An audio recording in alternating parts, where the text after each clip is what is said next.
pour yëkkati jotaay bi. contre rapport bi nga xamante ne ban valeur lañ la mën a am par rapport ak yëf yi.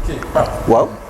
Serigne Thiam. prof Serigne Thiam moo leen di nuyu yéen ñëpp di nuyu Oumou Khary yi ak Thioro. professeur nam nañ ko ci plateau bi de. gaa ngi koy réclamé. ne ko gars yi wax naa ko ko. waaw émission boobu moom gars yi ils ont très bien apprécié. wax naa ko ko. ñu ngi koy réclamé bu baax xam naa du ñàkk ci jotaay yi di ñëw dinañ ko gisaat. oui. maître contre rapport bi. voilà xam nga contre rapport bi.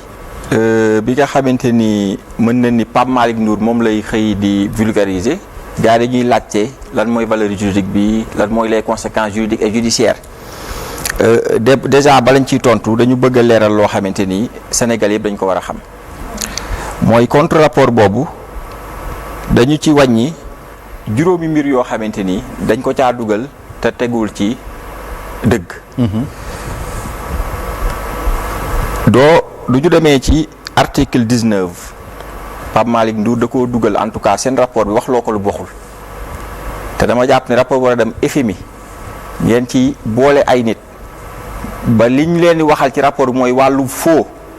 ndax rapport Cour des comptes bi waral coow li waxi faux chiffre lay waxi surfacturation waxi dette bu nu wàññi te fekk ëpp na loolu maanaam ay wax yu wérul la génne ngeen def contre rapport boo xamante ni li ci nekk lépp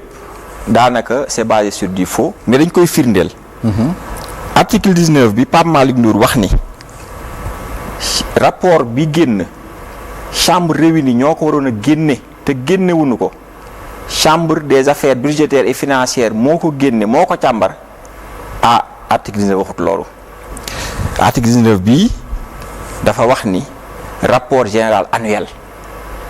la ñuy yóbbul chambre réunie mu daal di koy adopté kon foofu mu am jaawale boo xam ñoo ko tey bëggeen di jiixi jaaxa entre rapport général annuel un an ak rapport sur la situation des finances publiques après mandat juróomi at. kon leer na ni ñaar rapport yooyu bokkul. doo demee ci article 19 de la loi 2012 autant pour moi 23 du 27 décembre 2012 doon fekk mukk ñu ne rapport sur la situation économique du pays chambre réunie ñoo ko war a adopté kon foofu mbir mi leer na. donc article 19 bi contre rapport bi Pape Malick Ndour di wër di joxe da koo waxal lu mboxul. beneen bi. mu ne rapport chambre bi rapport cour bi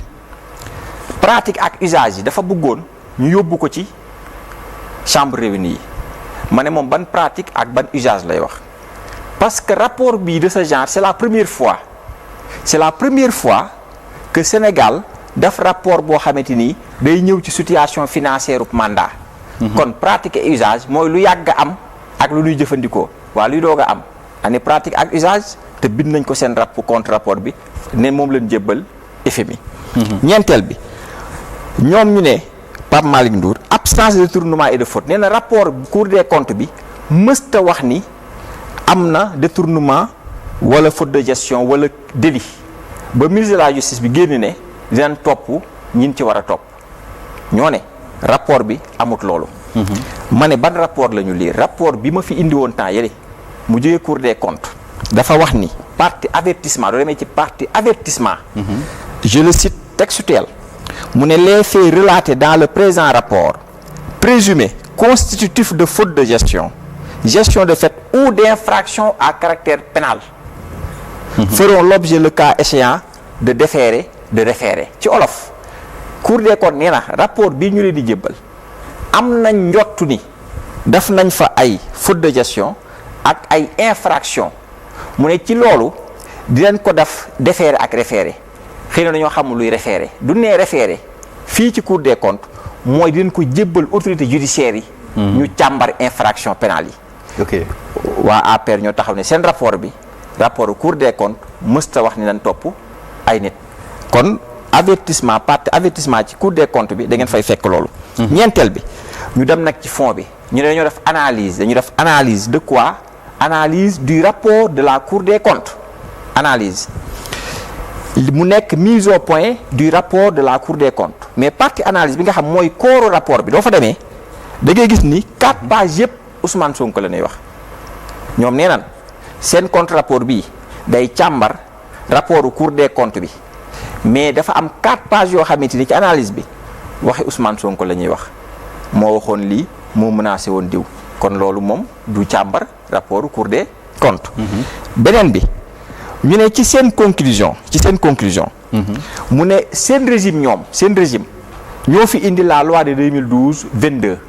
du 27 décembre 2012 effectivement si seen régime lañ créé loi bii wax ni chaque fin de mandat dañoo war a càmbar la situation des finances publiques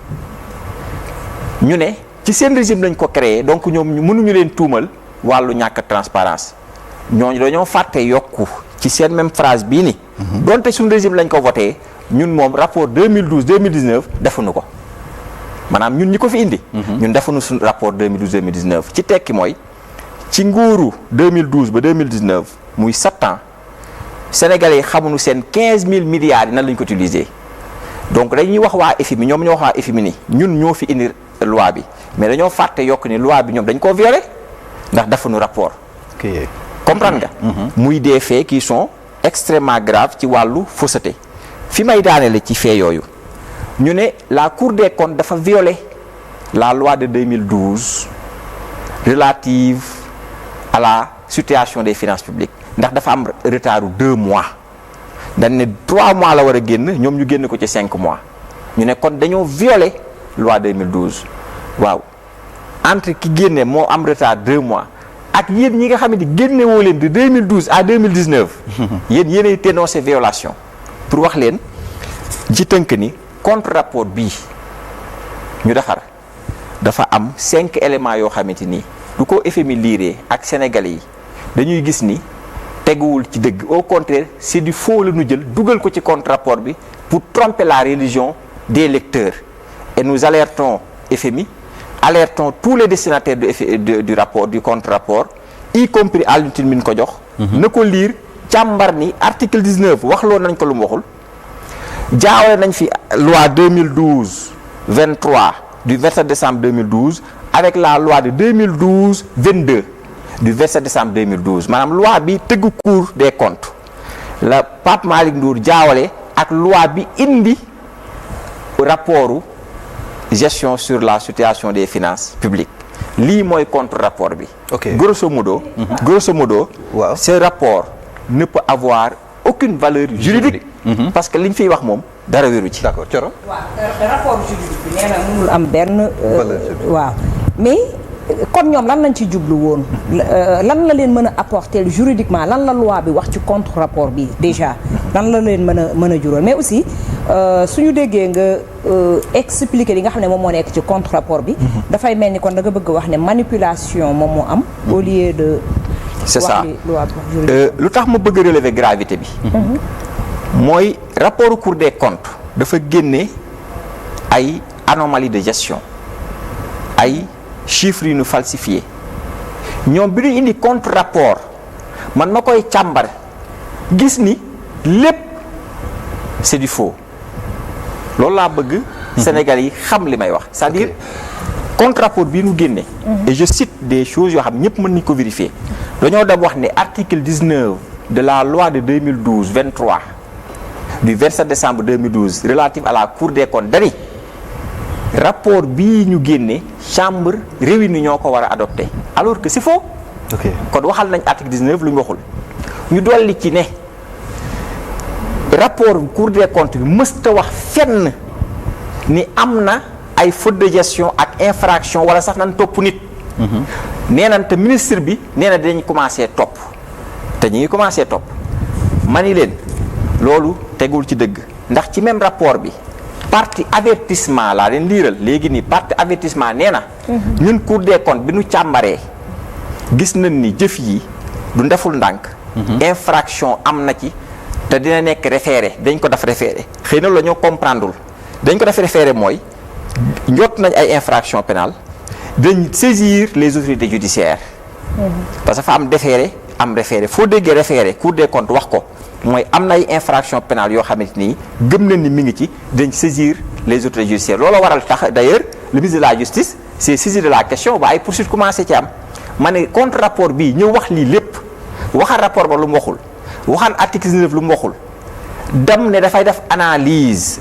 de quoi du rapport de la Cour des comptes ñu gis ni déedéet partie analyse bi yaa ko Ousmane Sonko donc le fond n'a rien à voir avec le rapport seen réponse contre rapport y a aucune donnée chiffrée aucune preuve aucun chiffre bu ñëw contester chiffres yi fi nekkoon au contraire dañuy waxal article 19 lu mu waxul jaawale loi dafa am ñaari loi 2012 yoo xam ku muusut da nga leen di jaawale 23 ak 22 moo leen wutale ma ciy tënk ne donc rapport bii valeur juridique bi feuille blanche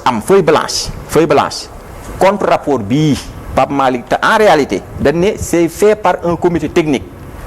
man dama gëm ni Pape Malick Ndour moo def moom dong rapport bi woo nit ñi parce que doo seetloo yeneen argument politique yi ci nekk wax na ko ci télé yépp te benn comité technique sañ te produire lii d'accord kon amul valeur juridique beneen question rek ñu dem amul valeur juridique waaw amul conséquence juridique parce que amul dara lu ci nekk dëgg. ok FMI bi nga xam ne moom la ñu jagleel contre rapport bi est-ce que FMI am na dayo pour wax sax ak parti politique. voilà xam nga FMI ku ñëw dina recevoir pour jël li nga indi. mais déjà dafa am anomalie mooy genre contre rapport bi c'est juste des gestionnaires qui font leur propre audit. yoon da koo tere maanaam yow mënoo indi sa gis-gis ci sa gestion ñeneen ñoo mën a indi gis-gis te ñu gis ni ñoom ñi ñu gérer lii ñoo indi ñoom seen propre gis-gis maanaam FMI comme mbir mi dafa dem ba FMI anglais la dañ koy wax ci ñetti langue contre rapport bii Pape Malick Ndour wër di wax ay faux ñoo ko lal ay fausse information yu nu prouvé ok en français ce contre rapport est